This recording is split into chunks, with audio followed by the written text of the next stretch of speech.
Hi, good afternoon. Good afternoon, ma'am. How are you today? I'm fine, thank you. Please tell us about your last job.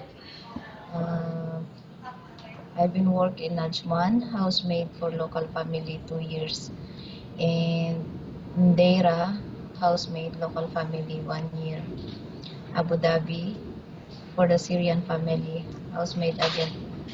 I've been working 4 years, and I've been working sales assistant in Abu Dhabi, Tutu Arts Boutique 1 year. And my last job is on for Egyptian family, 1 year and 2 months. Okay, and can you tell me what were your duties and responsibilities while on the job? My work responsibility to cleaning, all around, Like, babysitting and cleaning. how many members in the family? They are 4 How old members. are the children? The children was 3 years old and 1 year old, And why you decided not to renew your contract? because it's an emergency leave. Okay. And what is your favorite task? It is cooking, cleaning, or babysitting? Babysitting. And what type of food can you cook? Asian foods, Okay. And what are your salary expectations? 1,800 above.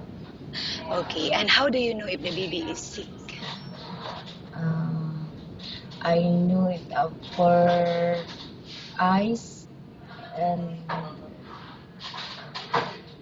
to see her eyes, them eyes, and if I carry them and they are hot, like that. Okay, and how do you try to get the baby to finish eating his or her food? To giving them chocolates like that. Okay, and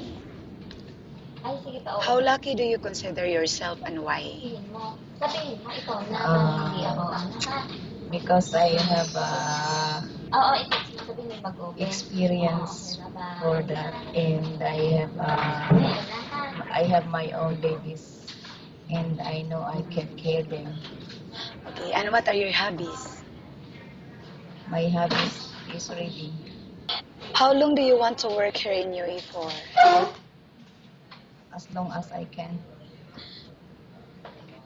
Why do why do you think you would be a good full-time housemaid? I can do whatever they want, and I can manage what the children's need. Okay, thank you. Nice talking with you and have a good day.